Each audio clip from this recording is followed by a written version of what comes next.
karakia, whakataka te hau ki te uru, whakataka te hau ki te tonga, kia mā kina kina ki uta, kia mā taratara ki tai, e hi ake ana te atakura, he tio, he huka, he hauhu, tihei mauri ora.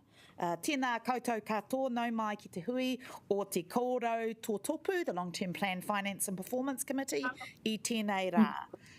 Before we move on to the business of the meeting, I think it is my honour to have the first official committee meeting when our new CE, Matt Prosser, is here. So I know you've been welcomed, numerous, formal, informal, but just to do that, on the YouTube for everyone to see. And while I welcome you, Matt, I also wanted to acknowledge the amazing mahi of Andrea Reeves being our acting CE in the interim period. We are so grateful. I know you're somewhat relieved to be back to your normal job, but we are very, very grateful for your calm, competent leadership over the intervening period. Just going to the apologies. Are there any apologies for this meeting? There appear to be none. It shouldn't be a long one. We're here for a good time, not a long time today. Are there any conflict of interest declarations? People are laughing because they may not consider this to be a good time. Right, so no conflict of interest declarations. We'll confirm the minutes of our meeting held on 18th of March 2025. Mā waia tautoko. Councillor O'Neill will second. And we'll put that to the vote. Thank you.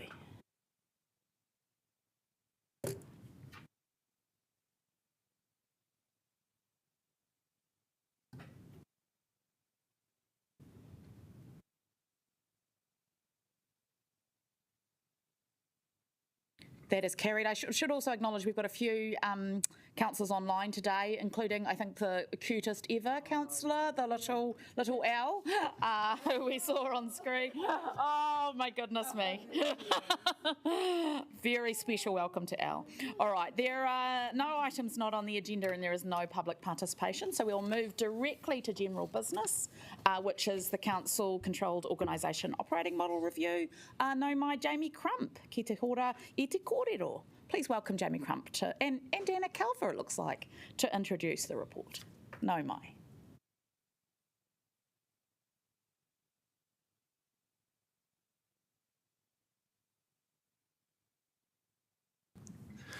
E ngā rangatira, tēnā koutou. I'd like to make some brief comments on the context and purpose of the CCO Operating Model Review paper. The purpose of the review is to assess the effectiveness and efficiency of Council's current CCO model and identify options for improving the organisational models so that it best contributes to Council's vision for the city. The review will seek to review other CCO models in New Zealand and benchmark WCC against these models. The review is in accordance with Section 17A of the Local Government Act 2002. Wellington City Council's last comprehensive 17A operating model review of its CCOs took place in 2012. It's important to note that Wellington City Council's current CCO operating model is delivering for Wellington, with the majority of CCO KPIs being achieved in recent years post the COVID pandemic. There is, however, always room for improvement. The review's intent is to identify improvement opportunities for consideration, and the review will inform potential input into WCC's next long-term plan in 2027. Happy to take any pātai. Kia ora. I do have one, so I will start. I just wanted to clarify, Jamie, about whether the review will delve into sort of our shareholder kind of owner status, including things like, the statement of intent, letter of expectations, board appointments, things like that. Is that intended to be part of this review? Yeah, absolutely. It will absolutely go into the strategic process, SOE to SOI, the governance processes, shareholder makeup. Everything you've mentioned, the review will look at, absolutely. It will also look at how we as WCC can improve our processes as well. Yeah. Thank you. Councillor Free. Yeah, just to have it on the record, can you explain a little bit more about the relationship with Greater Wellington Regional Council in terms of the Stadium Trust? Is it a 50-50, we contribute the same financially, or how does it work? That's correct. So we're 50% shareholders, so there's the even shareholding there. And certainly, as part of our long-term plan processes, when additional capex money is required, then there's an even contribution from both shareholders there. Yeah. Thank you. Deputy Mayor Phone. Yeah, can I just ask what process we've been going through with our CCOs so that they're aware and working with us on this? Absolutely. So the CCOs have been deeply involved. So we had a very good hui with them. All of the CCO board chairs, all of the CCO chief executives a couple of weeks ago. So to take them through the intent of the process, we also talked through the draft terms of reference with them, and they had a couple of really good recommendations that you now see incorporated into that terms of reference. So they've been integral as being part of the process. Certainly, the way that we've talked about it with them, and our intent is that this is something that we're doing together and looking at collective improvement. Both CCO and Wellington City Council. What are the improvements we can make together to make this operating model work as effectively and efficiently as possible? Yeah. Councillor Brown. Congratulations on the paper. I've got a couple of questions. One of them is sort of about the operation, if you like, of the CCOs. So, one of the observations which I've had looking at when they've come in and presented to us is that it is a fairly sort of pro forma type presentation, and I have wondered about the collaboration between CCOs. And for instance, we've seen both the Stadium Trust and the cable car struggle with insurance. So will this review look at things like that, where there can be more collaboration if they've all got the same problems, that you'd expect them to work more closely together? Because it has seemed to me that they've all been doing their own thing, and I can understand why if you're running a cable car you don't spend a lot of time talking to the people at the stadium. But does it mean that there will be more proactive involvement at the council level to identify areas where there could be collaboration? I mean, how would that be progressed? I think that's an excellent point, and I think that's definitely the intent, is that we identify the opportunities. And I think the insurance one's a great example, and thankfully in terms of that process, the stadium had gone through that first, and then some of those learnings were then shared with the cable car to make their process of going through that renegotiation, looking at how that'll work better. But undoubtedly there'll be other good opportunities there across the board for looking at that. So yes, I think that's an excellent point. And the second question, again, at the sort of breadth of the report, is it does seem to me that we've got, we're going through the process of establishing a resilience fund, and as you know, our largest investment is the airport, the third of the airport, and I could see benefits of both of those actually being subject to the review. I know this is sort of expressed in terms of the particular group of entities, not all of which are actually CCOs, but is there any particular reason why their review couldn't ultimately be expanded to cover both the Resilience Fund and the airport? Yeah, I'll take that one, Councillor. I think as we look at the CCO review, we also need to look at the kind of group structure as well, and that would include the activities that we have in-house, particularly investments that we have, and whether or not that should be in a CCO as well. So we'll be looking at the CCOs primarily in terms of their efficiency and effectiveness, but we'll also be stepping back and looking at the group structure and saying, is this right? Is this the best way? And what other opportunities are there within that group structure to be thinking outside the box for this? Yeah. Gotcha. And final point is, which is something which I have spoken to Anna about, is that the oversight structure, that will also be reviewed in terms of how council actually, if you like, intermediates between the CCOs and council laws. Because while it's great that the chairs from the various entities, and I'm now actually thinking of Tito Mahana, which of course is another one that I think should be in this, but there's a possibility that you will end up with an oversight type entity within council that will, if you like, coordinate across the CCOs and how that's reported to councillors? Yeah, Councillor, I think as part of a 17A review, governance is a key component, and how we can do that, like the key component of that effectiveness and efficiency. And I definitely think there are some opportunities for improvement in that space. So yes, it will look at some options for that to come back to committee to make a decision on. Because I think in the paper you say that you are going to look at best practice elsewhere in New Zealand as well. And I think I recall that I think Auckland actually uses that sort of centralisation type model where they have an entity within council that monitors the performance of the CCOs. Yeah, and I think we might have even in past, when we actually talked with some of those board chairs, Alan Isaac, who has been involved in this space for a while and different things, he's the chair of the Basin Reserve Trust, actually said there used to be a different structure and more oversight at some point. But then, yeah, so I think, yes, looking at different options, we will be... Obviously, Auckland is going through some changes in its CCO model at the moment, and Christchurch is also undertaking a 17A review at the moment. So it's good timing, and that we can look at different models of what governance options are in order to provide that clarity of oversight and make sure that we're really focusing on driving the best outcomes for the city as possible. Sorry, could I just I'll put you back on the list I've just got one assistant. really quickly. Okay, so when I said airport and resilience fund, could Te Toimahana also be included in the... I think we'd again, quite possibly, we just need to take that step back and look at the entire big picture of the Wellington City Council group. I mean, the key focus is, you know, the efficiency and effectiveness of CCOs, but having done all of that good work, we then need to do that helicopter view, and that's what we'd be doing. And we'd be looking at all investments in that, yeah. Councillor Abduram. Just only one question regards to the process, and how often do you do the policy review?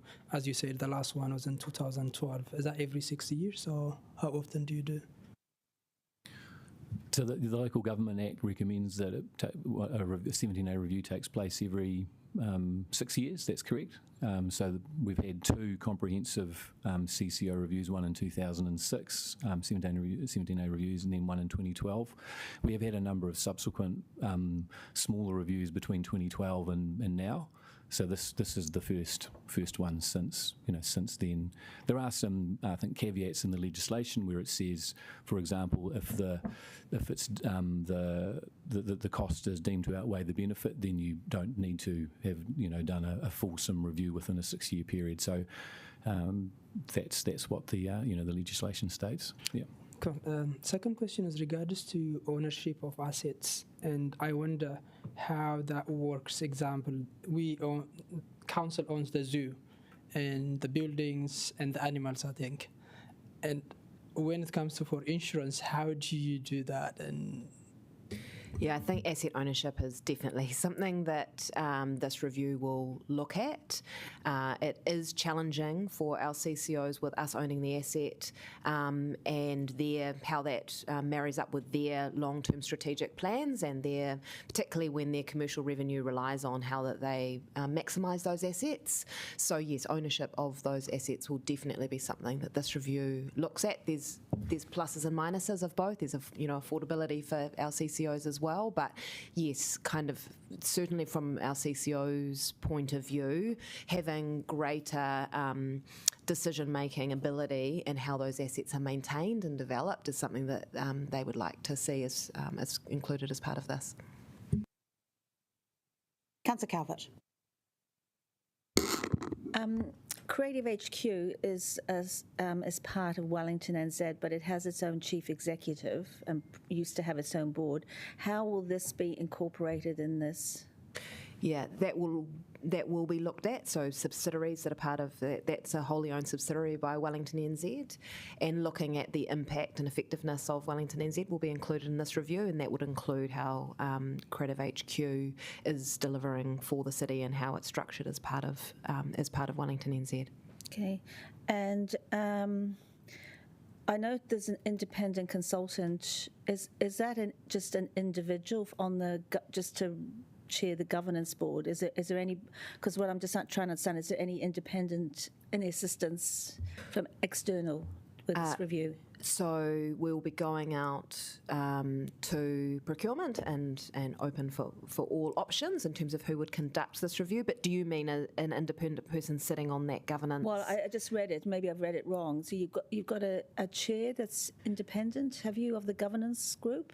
No, the idea that would be two members, two chairs of our CCO boards, and we've got a number that have been involved in comprehensive reviews like this that have put their hand up to support, and then it would be Andrea and myself as the Chief Financial and Strategy Officer. This review is being done in collaboration with Andrea's team, and then obviously myself from a CCO point of view. So are you going out for external support to do this? Yeah, review? I mean, it's something that in order to, a lot of feedback, so for example, Karen Fifield, who's been involved in CCOs for a long time, the feeling from our CCOs and certainly ours is that you need expertise in understanding council-controlled organisations in order to be able to really provide some incredibly useful insights and recommendations. So we'll be looking at individual consultants as well as I guess larger consultancies in order to do this work, and we'll wait in terms of what their reverse brief says to us. Budget, we wouldn't say that at this point because we want to make sure that we're driving the best financial outcome as soon as we put a measure on it. But we certainly affordability of making sure that this is affordable will be part of our choice in terms of what consultant we use. Can you give us an indication in the public excluded section, please? Yes, certainly. Yeah, thank you. I've got one more question, but I'm happy to go on the list. Just ask it, Councillor. That's okay. Given that you're going to have a couple of CCO board chairs on the governance, are you comfortable that there is likely to be no conflict of interest that might sway the decisions or recommendations that come out of this review? Yeah, that is a consideration, and I think the people that we're considering will making sure that they've got that skill set. And I'll use the example of Alan Isaac from the Basin Reserve Trust, who has got lots of experience and is open to potential changes as well. Okay, thank you. But yes, that is a consideration. I think it's also important to note that ultimately any decision will be made by this council. It won't be made by that group. From an operations perspective, it's more like a steering group to help drive the right outcomes within the review. The ultimate decision making comes back to the council.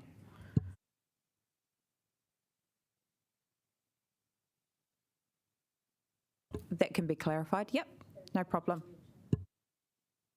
Councillor Young. Thank you. So just looking at the intertwined aspirational community outcomes, I had to practice saying that, value for money and effective delivery. So I'm thinking particularly of Wellington NZ, which we spend a lot of money on as a majority owner. Will there be any consideration of looking at its successful bits and bringing them back into council and discontinuing Wellington NZ? I think all options are going to be looked at, is what I would say. So because it's a 17A effective and efficiency review, it will look at what is the most, you could say those words too many times, but what is the best way to deliver that service, what is the most cost efficient way, and what is the way that's going to deliver the best outcomes for the city. Great. And then a second question, and it's a bit of a woolly question. So the Experience Wellington has, as part of it, the Carter Observatory, which I think we took over from the government as almost a favour, and they gave us a certain amount of money, but it's not a very successful, it's a fabulous facility, wonderful, everyone should go to the Carter Observatory. But have we had any extra money from the government? What is the sort of kind of relationship about the funding of it? No, it's funded by council, so there is a we provided a separate operating grant for Kōrau Observatory Space Place, but now that's been integrated into the overall Experience Wellington operating grant. So yes, there is funding from it. Part of the funding from the downtown targeted rate goes towards Experience Wellington, the funding of Experience Wellington. But again, any asset like that in terms of what it's costing us to run versus the benefit it delivers will be part of this review. But am I right in thinking that we did take it over originally as a kind of favour to the government? Was that a history We lesson? definitely did take it over. But I'm not sure at what point. I can dig into that. Thanks. Councillor McNulty. Sorry. Just bearing in mind so taking to point that it's been 13 years since we've last done this review, but albeit the CCO model's currently working, I was just really interested in a little bit of a overview of, time, cost, resources, effort that will be going behind this. And I guess some of that might need to be surfaced in the PX part, but yeah, just trying to understand what kind of level of obligation this is in the organisation. Yeah, we need to make sure that we meet all the legislative requirements. So how we see this being conducted in terms of a resource point of view is Jamie will be project managing the process, working in collaboration, as I mentioned, with the strategy and finance team. The majority of the review would be conducted by an independent consultant or consultancy, and there will be, regular touch points with our CCO whānau in terms of involving them on the process. We do need to keep the scope contained because making sure that we've got a clear scope is definitely part of the containing the cost. So the more we add to terms of reference, the broader we make it, the higher the cost will be. So yes, we'll be certainly, once we've gone through that procurement process, agreeing a cost and then managing the delivery with that defined budget, and it will be obviously from existing budgets. Councillor Free. I always take a bit of an interest in the Basin Reserve. I was actually just for the first time noticed that it said was a trust deed in 2003, and I wondered where we would find that. That was before my time on council. Because I thought there was a trust deed that actually went back far, far longer than that. The trust deed would have been updated in 2003, but more than happy to share that in the previous versions of the trust deed with you. Yeah, because I think it's worth keeping in mind that land was vested to be a cricket and recreational ground in perpetuity, and I don't want us to ever lose sight of that. And also the need for continued public access to that very important thoroughfare. Yeah. No, absolutely. I'd like to see the trustee. Thank you.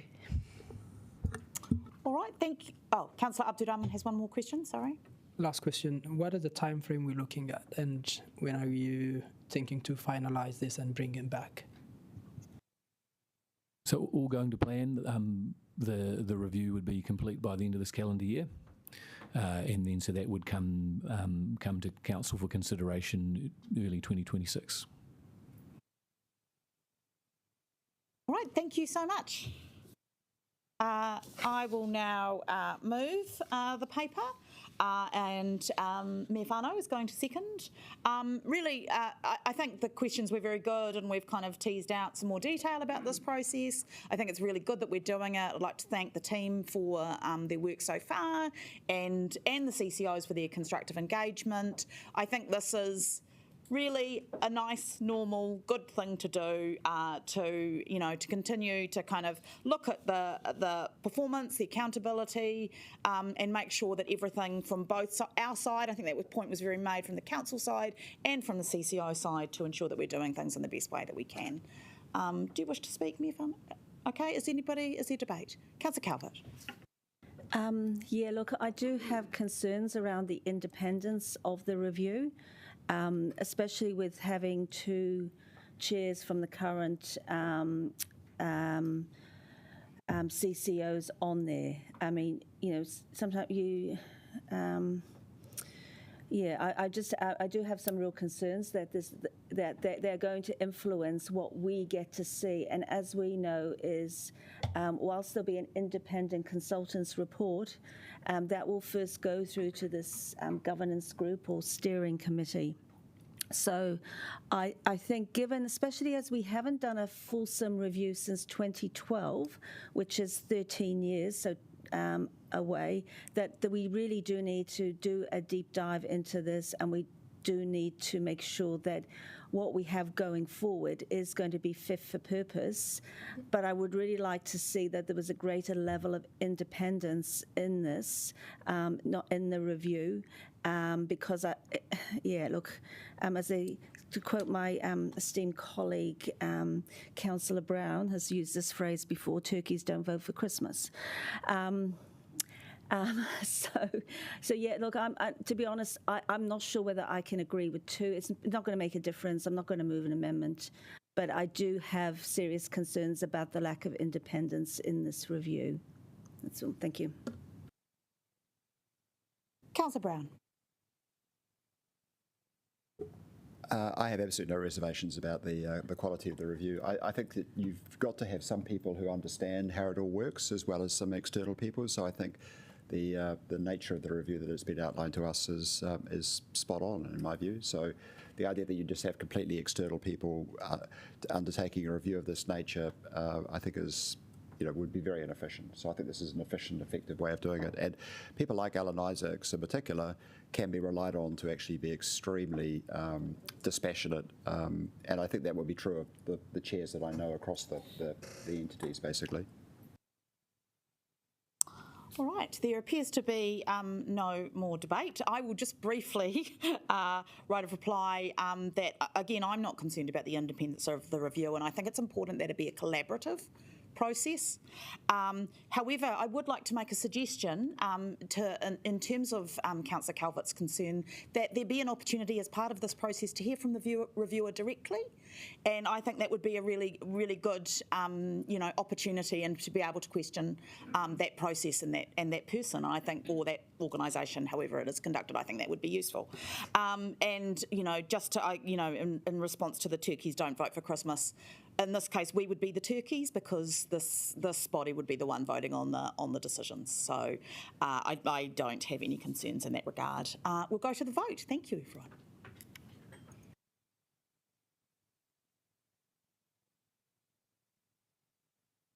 Yes, if you could ask a little earlier, that would be great. We'll do 1 and 2 first. Thank you. One first. Oh, one separately. Sorry. Sorry, I don't have the same. Yeah. I'm looking at Councillor Pannett rather than the resolutions, which is always lovely, Councillor. 1, thank you.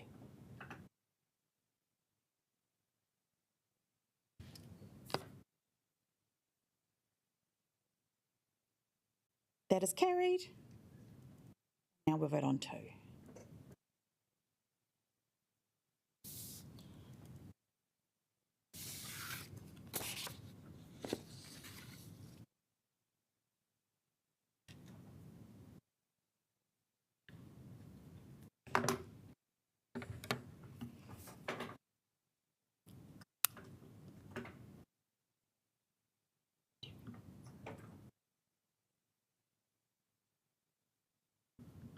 And that is also carried. We will now move on to item 2.2, the decision register updates and upcoming reports. Am I Andrea Reeves? I will take the paper as read. Are there any questions? Councillor Abdurrahman. Are we going to have some briefings regards to option for organic processing outcomes?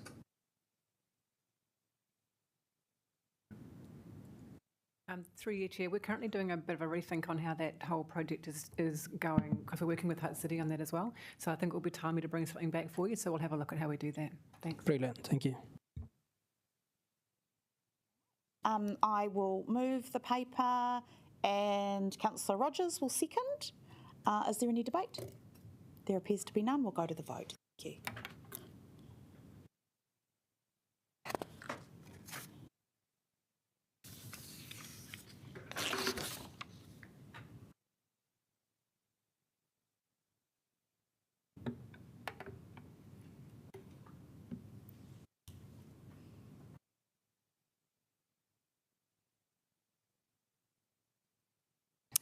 That is carried.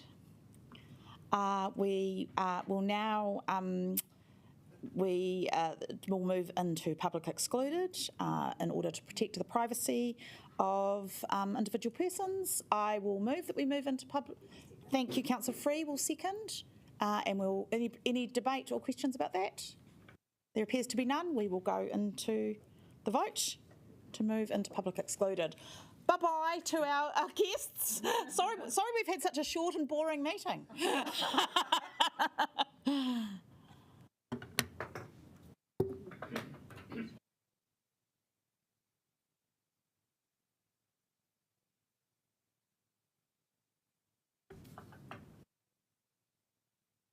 Councillor Wineta, have you voted?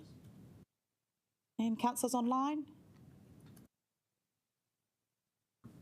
Councillor Panovich?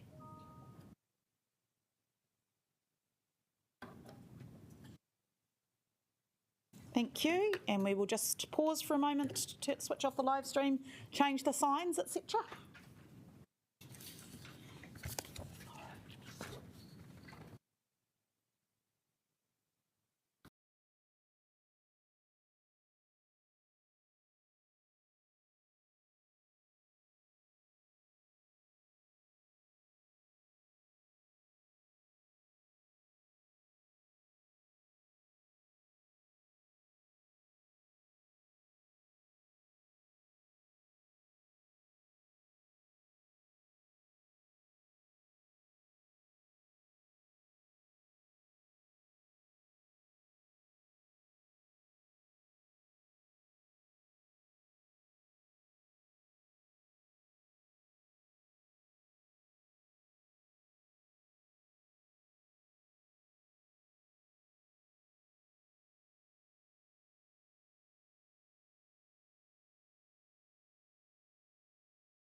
No, you can't add that, Tim.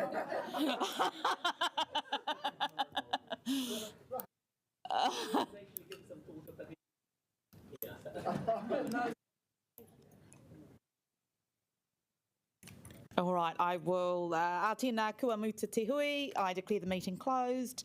Me karakia tātou. Unuhia, unuhia, unuhia, ki te uru tāpai nui, kia wātia, kia māma, tēnā kau, te tinana, te wairua, e te ara takatū, koe ara e rongo, whakairia aki ki runga, kia wātia, aira,